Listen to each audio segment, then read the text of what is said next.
Jahon chempionati umuman yomon o'tmadi. Deyarli har 3 kunda bir bitta o'yin o'ynashga to'g'ri keldi. Kerakdan oshiq ko'p qizil kartochkalar bo'ldi. Vaqt o'tgandan keyin har bitta odam xato qilishi mumkin. O'zi aslida unaqa shov ko'taradigan holat emas. Har bitta muvaffaqiyatga erishgan murabbiyda ortida kuchli o'sha yordamchilar bo'ladi. 2012-yilda o'sha og'ir avtohalokatga uchragansiz. Endi tuzalib murabbiylikka qaytgan kunim yana oyog'im qaytadan sinadi. Haqiqiy meni toblagan joy deb bemalol ayta olaman. Yana murabbiylikka qaytishga nima turtki bo'ldi? Murabbiylik sohasida orada pauzalar kerak bo'ladi. U musobaqa bilasizmi biz uchun Osiyo chempionatidan ham, Jahon chempionatidan ham og'ir o'tgan musobaqa. O'sha ko'pincha o'yinlarimizni ko'rishga baribir asablari chidamas edi. O'zbek murabbiylarini ham o'sha tashqariga chiqadigan payti keldi.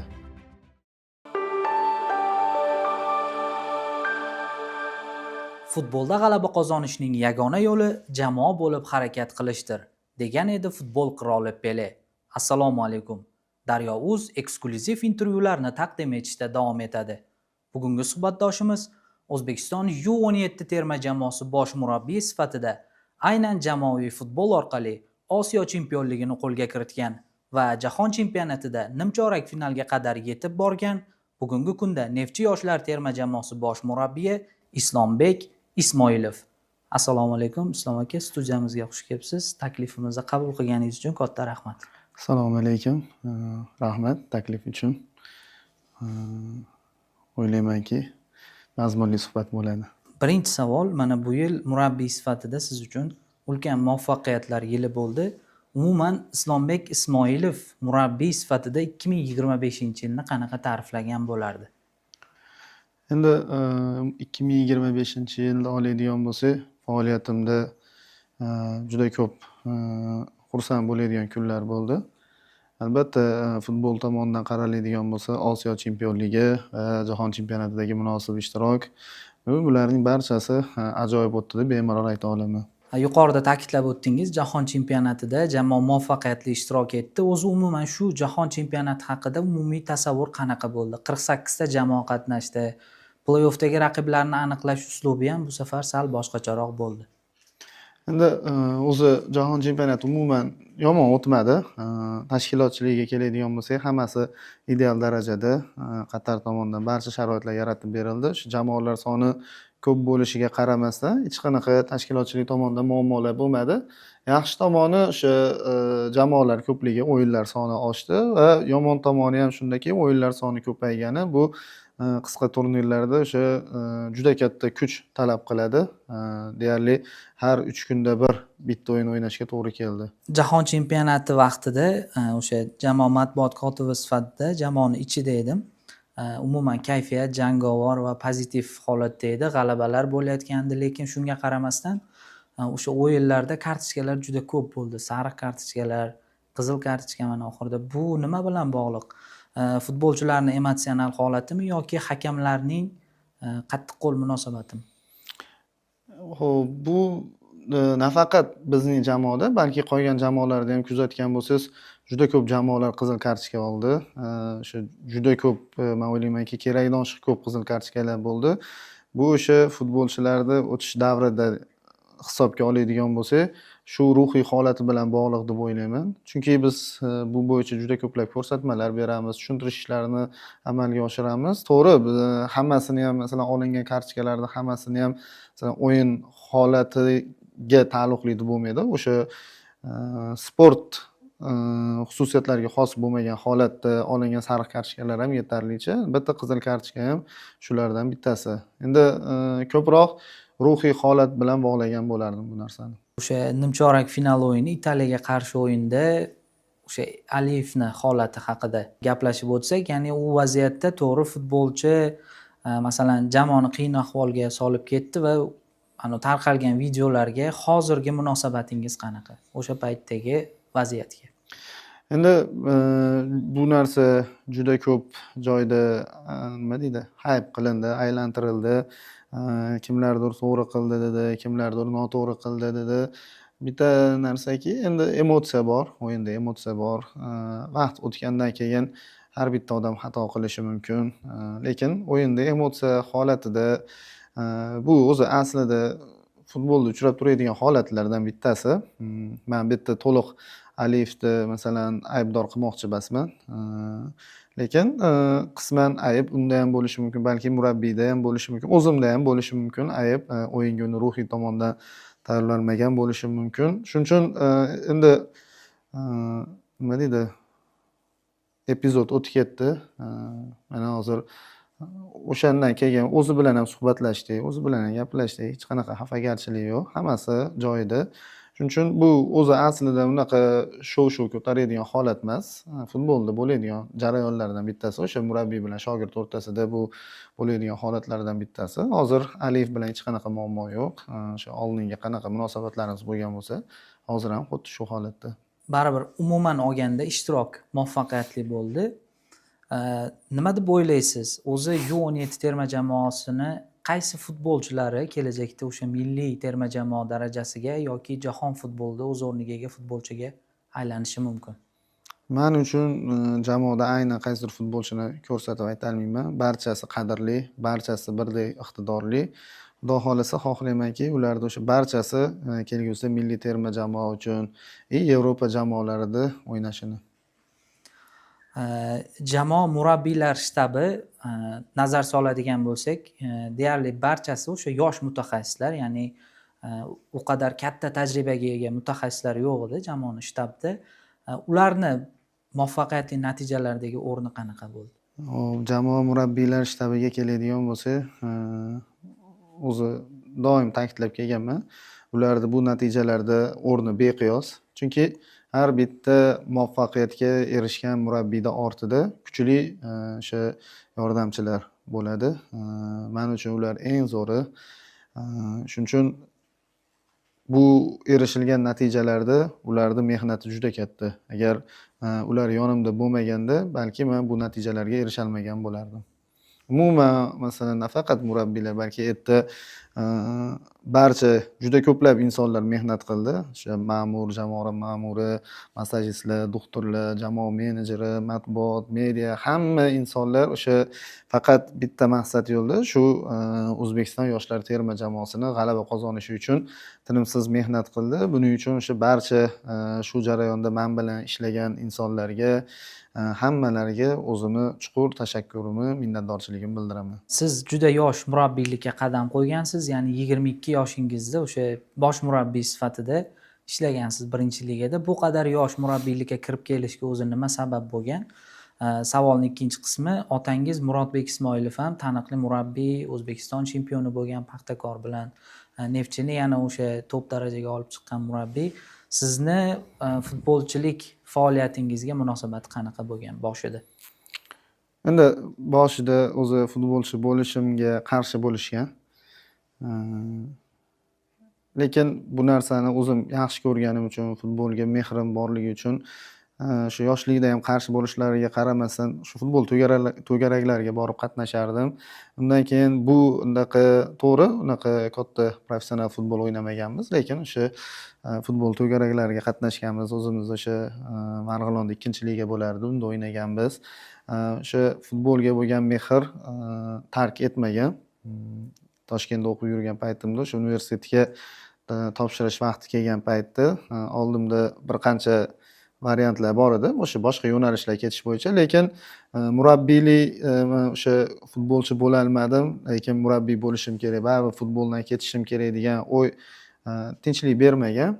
Keyin o'sha otamga aytganman, men murabbiy bo'lishim kerak, shunga qiziqishim bor, mayli endi futbolchi bo'lmadim, lekin bunga qarshilik qilmanglar deb va qo'llaridan kelgancha yo'l yo'riq ko'rsatishgan, yordam berishgan, asta-sekinlik bilan murabbiylik faoliyatimni boshlaganman. Sizni eng ko'p ilhomlantirgan va siz juda ko'p kuzatadigan murabbiy kim? Aynan qaysidir murabbiyga taqlid qilmayman, kumirim yo'q. Barcha murabbiylarning ish jarayonini o'rganaman, kuzataman. O'zim uchun kerakli bo'lgan g'oyalarni, fikrlarni ulardan o'g'irlashga harakat qilaman. Sizni o'sha kuchli xarakter egasi sifatida yaxshi bilamiz. Adashmasam 2012-yilda o'sha og'ir avtohalokatga uchragansiz. O'zi umuman o'sha avtohalokatdan keyin sizni hayotga va futbolga bo'lgan munosabatingiz qanday o'zgargan? Hop, o'sha avtohalokatga keladigan bo'lsak, o'sha yillari Paxtakor futbol akademiyasida ishlardim va avtohalokatdan keyin 1 yil, 1,5 yil davomida o'sha og'ir operatsiyalardan keyin tiklanib, yana qaytadan o'sha birinchi ishga chiqqan kunim oyog'im yana qaytadan sinadi. Hali o'sha ishga yetib bormasdan, o'sha endi tuzalib murabbiylikka qaytgan kunim yana oyog'im qaytadan sinadi. Yana o'sha 6-7 oy vaqt yo'qotganman. Endi qiyin davrlar bo'lgan. Lekin baribir kasbga bo'lgan unaqa xohish so'nmagan. Undan keyin qancha qiyin bo'lmasin, baribir shu sohada ketaman, bu yo'limdan qaytmayman degan tushuncha bilan oldinga qarab harakat qilganman. Paxtakordagi faoliyatingizni eslab o'tdingiz. Aynan o'sha davr sizni murabbiy sifatida shakllantirgan asosiy davrlardan biri bo'lgan. U yerda olgan tajribangiz qanchalik asqotdi sizga murabbiylik sohasida?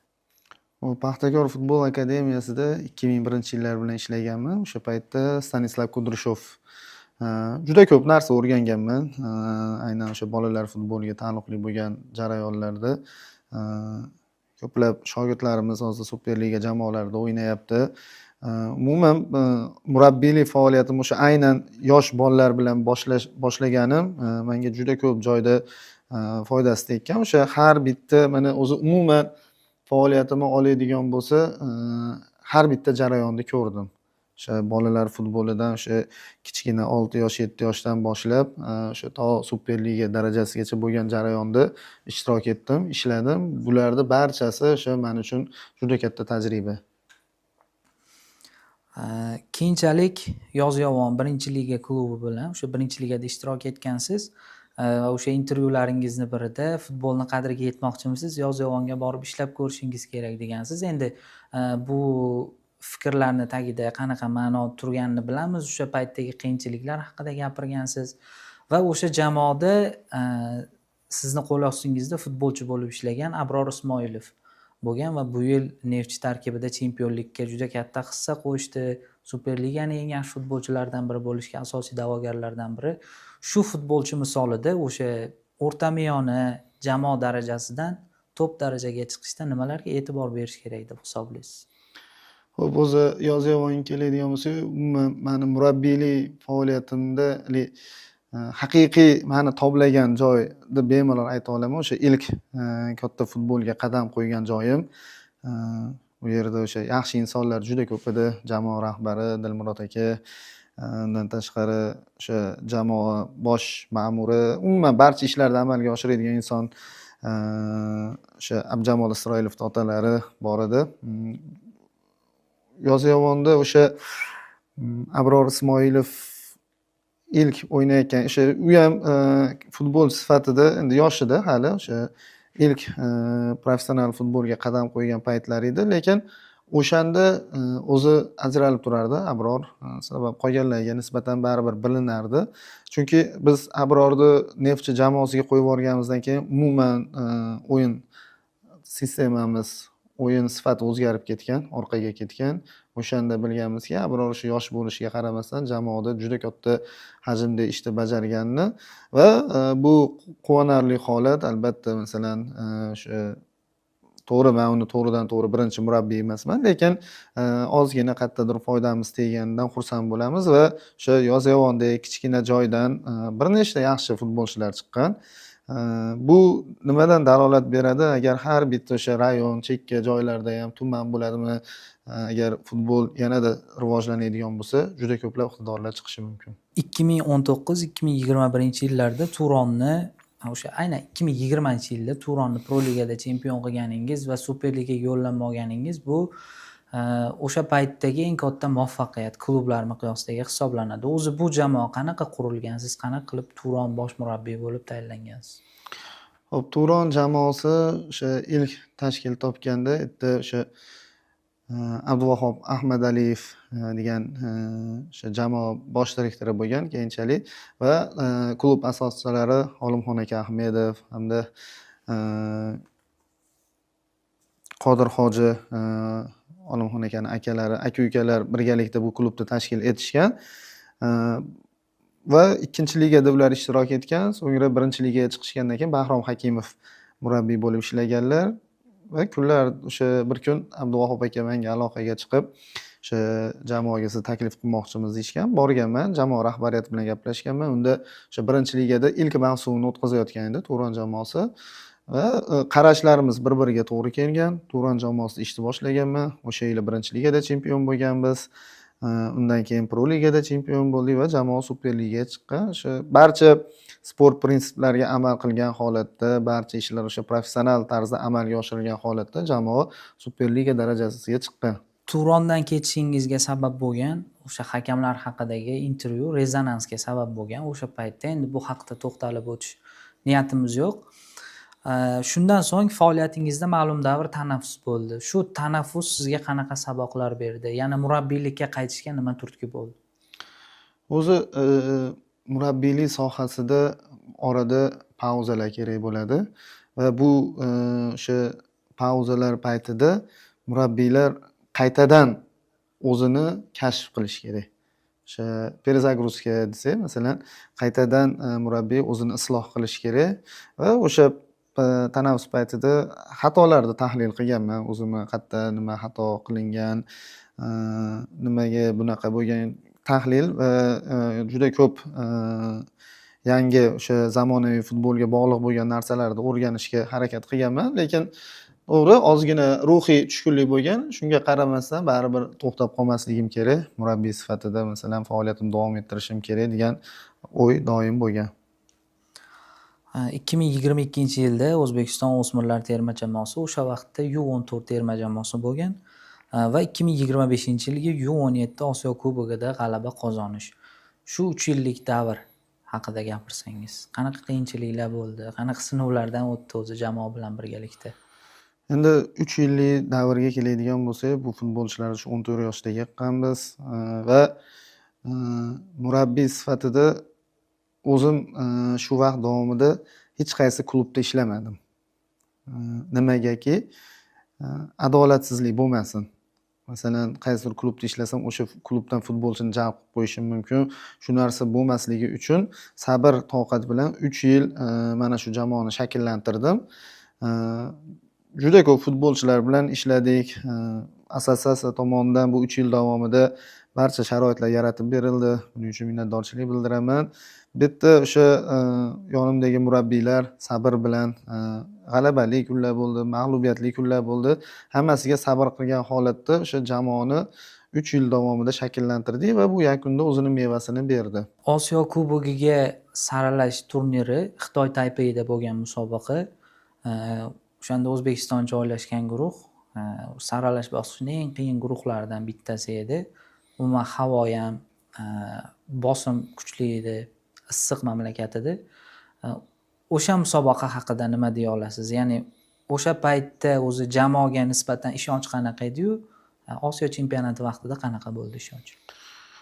U musobaqa bilasizmi, biz uchun Osiyo chempionatidan ham, Jahon chempionatidan ham og'ir o'tgan musobaqa. Sababi ilk rasmiy musobaqa va agar shu musobaqadan jamoa o'tsa, keyingina Osiyo chempionatida o'ynashi mumkin, keyinchalik Jahon chempionatida o'ynashi mumkin. Bu boshlanish edi. Shuning uchun u yerda xato qilishga haqqimiz yo'q edi va Xitoy Taypeyda bo'lgani uchun juda qiyin bo'lgan iqlim. O'zingiz ham bilasiz, ovqatlanish, bu narsalar juda ko'p futbolchilarni ruhiy holat bo'yicha charchatgan. Maydon sifatsiz maydon, o'sha sun'iy maydon bo'lgan. Lekin shunga qaramasdan futbolchilar iroda ko'rsatishgan. Chunki oxirgi turda ham hali chiqishimiz aniq emas edi. Masalan, durang ham bizni musobaqasiz qoldirishi mumkin edi. Iroq bilan kechgan o'yinda juda og'ir o'tgan o'yin. O'zi umuman uchala o'yin ham og'ir o'tgan. Ayniqsa ikkinchi o'yin Tailandga qarshi o'yin, Xitoy Taypeyga qarshi o'yin ham qiyin o'tgan. Va Iroqni mag'lub etib, shu 9 ochko bilan Osiyo chempionatiga chiqqanmiz. O'sha musobaqada Iroq chiqolmagan Osiyo chempionatiga. Bo'lmasa yaxshi jamoa edi Iroq. Tarkibi ham, o'zi o'yin uslubi ham yaxshi jamoa edi. Afsuski Iroq o'sha musobaqada chiqolmagan, keyingi bosqichga o'tolmagan. Biz uchun bo'lsa, bu musobaqa eng qiyin o'tgan musobaqa deb bemalol ayta olaman. O'sha Osiyo Kubogida kuchli jamoalarga qarshi jamoa o'yin o'tkazdi. Ya'ni O'zbekiston kuchli jamoalarga qarshi o'yin o'tkazdi. Guruhda ham deyarli hamma raqib o'sha keyinchalik ham uzoqroqqa bora olishi mumkin edi. Tailand ham, Saudiya Arabistoni ham, Xitoy ham. O'zi bu musobaqada jamoa o'yindan o'yinga kuchayib borayotgandek tuyulgandi ko'pchilikka. Shu musobaqa haqida gapirsangiz, o'zi nima bo'lgan, qanaqa tayyorgarlik bo'lgan o'zi Osiyo chempionatiga? Osiyo chempionati o'zi masalan o'sha saralashda ko'pchilikda ishonch yo'q edi bizni jamoamizga. Juda ko'p tanqidlar bo'lgan. Lekin biz o'sha saralashdan ishonchli o'tganimizdan keyin futbolchilarda o'ziga bo'lgan ishonch ortgan va Osiyo chempionatiga har tomonlama puxta tayyorgarlik ko'rdik. Lekin baribir o'sha futbolchilarda bosim bor edi, yuqori bosim bor edi. Tailand bilan birinchi o'yin umuman oladigan bo'lsa yaxshi o'tkazganmiz. Jamoa o'sha ko'plab gollar urganmiz, hujum tashkil qilishda ham muammolar bo'lmagan. Ikkinchi o'yin Xitoyga qarshi o'yin, agar o'sha g'alaba qozonsak, jahon chempionatiga yo'llanma berardi. Shuni hisobiga juda og'ir o'tgan. Xitoy o'sha Osiyo chempionatida eng qiynalgan raqibimiz Xitoy bo'lgan. Mag'lubiyatga uchrayotganimizga qaramasdan oxirida comeback qilib g'alaba qozonib ketganmiz va 3-o'yinda Saudiya bilan ko'proq kam o'yin amaliyotiga ega bo'layotgan futbolchilarga imkoniyat berganmiz. Ular ham g'alaba qozongan. Umuman Osiyo chempionati biz uchun ideal o'tganini bemalol ayta olaman. O'sha o'zingiz aytib o'tganingizdek, o'yindan o'yinga futbolchilar yuqori optimal formaga kirib borgan va final oxiri yakuni ham dahshatli bo'lgan. Osiyo Kubogi davomida va chempionlikdan keyin yana o'zbek futboli muxlislari, mutaxassislari sizni o'sha murabbiy sifatida qayta kashf qildi. Jahon chempionatiga tayyorgarlik ayni avjida bo'lgan vaqtda, ya'ni o'sha iyul oyida, yoz faslida o'sha endi og'ir bo'lsa ham aytamiz, Voliday muhtaramangiz hayotdan ko'z yumdilar. Bu siz uchun juda og'ir zarba bo'lganini bilamiz. Nima sizni yana mana shu jamoaga qaytib kelishga majbur qildi? Nima sizga turtki berdi yana murabbiylikni davom ettirishga? Endi og'ir holat bo'lgan. Baribir hozir uni ham bunaqalari bor. Asoratlari. Bu narsa endi o'tib ketmaydi hech qachon. Lekin vatan oldidagi burch, baribir mas'uliyat, shu narsalar qayta ishlashga undagan. Va yonimda insonlarda o'sha daldasi, ularning maslahati, ularning qo'llab-quvvatlashi orqali yana ishga bo'lgan munosabatim oshgan. Ona sifatida doim g'alaba qozonsak xursand bo'lardilar. O'sha mag'lubiyatga uchraganimizda doim hammadan birinchi oldin telefon qilardilar. Hammadan birinchi oldin telefon qilib, o'ylama, siqilma, yaxshi bo'ladi, doim dalda berardilar. Xursand bo'lardilar g'alaba qozonganimizda. Lekin o'sha ko'pincha o'yinlarimizni ko'rishga baribir asablari chidamas edi. Oxirida o'sha natijasini bilib qo'yaman deb ko'p aytardilar. Jahon chempionati baribir kuchli raqibga qarshi boshlandi. Paragvay, o'sha Braziliya, Argentinalar bilan o'ynab yuradigan jamoa bo'lgan. Keyin Irlandiya baquvvat jamoa edi. Panama ham o'ziga yarasha kuchli jamoa edi. U jamoalar haqida ko'p to'xtalib o'tgansiz intervyularingizda. Bitta narsani so'ramoqchiman. Masalan, o'sha 3-turda birinchi taymdan keyin, 3-turdagi o'yinda birinchi taymdan keyin Panamaga qarshi o'yin, darvozamizga penalti belgilandi. Juda og'ir bo'ldi birinchi taym va tanaffusdan keyin jamoa qayta uyg'ongandek bo'ldi. Agar sir bo'lmasa, o'sha tanaffusda futbolchilarga qanaqa ko'rsatma berdingizki, futbolchilar bu darajada uyg'onib ketishdi? Xo'p, biz ruhiy holat bo'yicha juda ko'p gapiramiz-da, o'zi umuman masalan va bunaqa musobaqalarda insonning o'sha psixologiyasi, ruhiy holati birinchi o'ringa chiqadi. Biz doimiy ravishda futbolchilarga nima deydi, so'kish emas,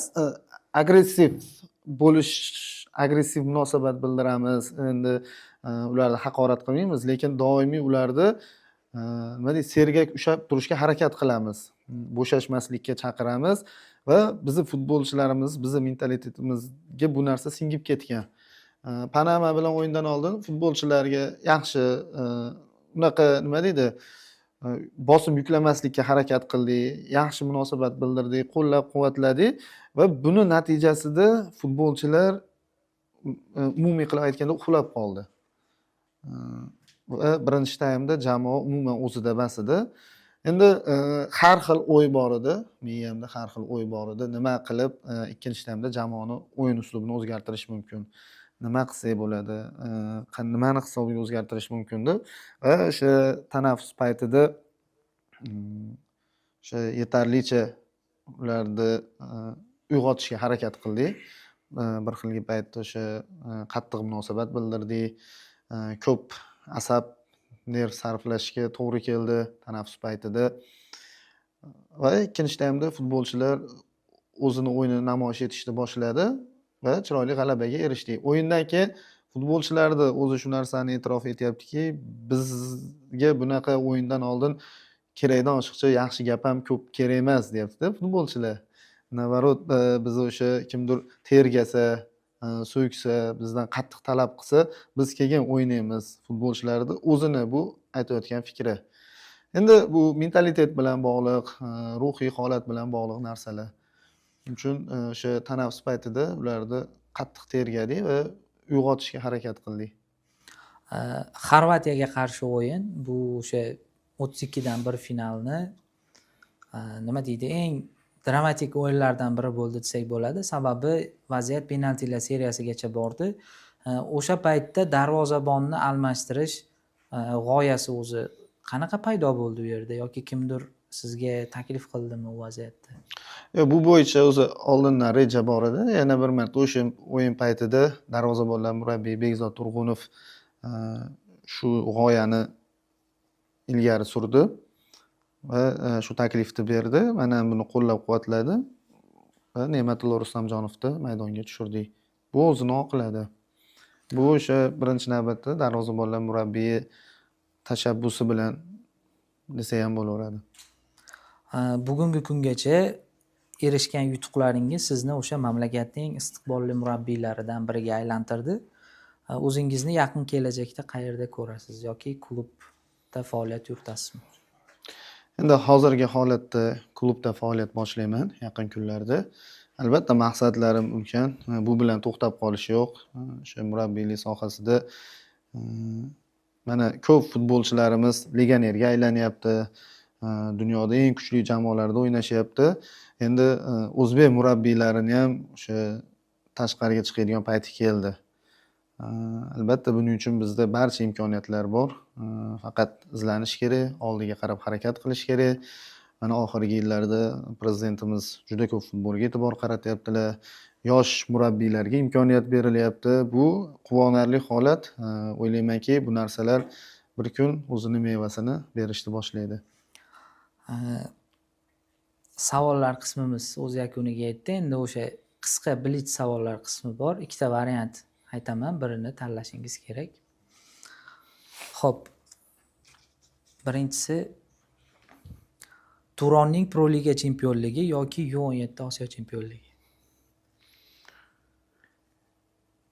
Endi murabbiy sifatida oladigan bo'lsak, Turonni Pro Liga chempioni. Lekin O'zbekiston fuqarosi sifatida, vatan tuyg'usi sifatida oladigan bo'lsak, U17 Osiyo chempionligi. Jahon chempionati yoki UEFA Chempionlar Ligasi. Jahon chempionati. APL yoki La Liga. APL. Musiqa yoki kino. Kino. Real yoki Barselona. Real.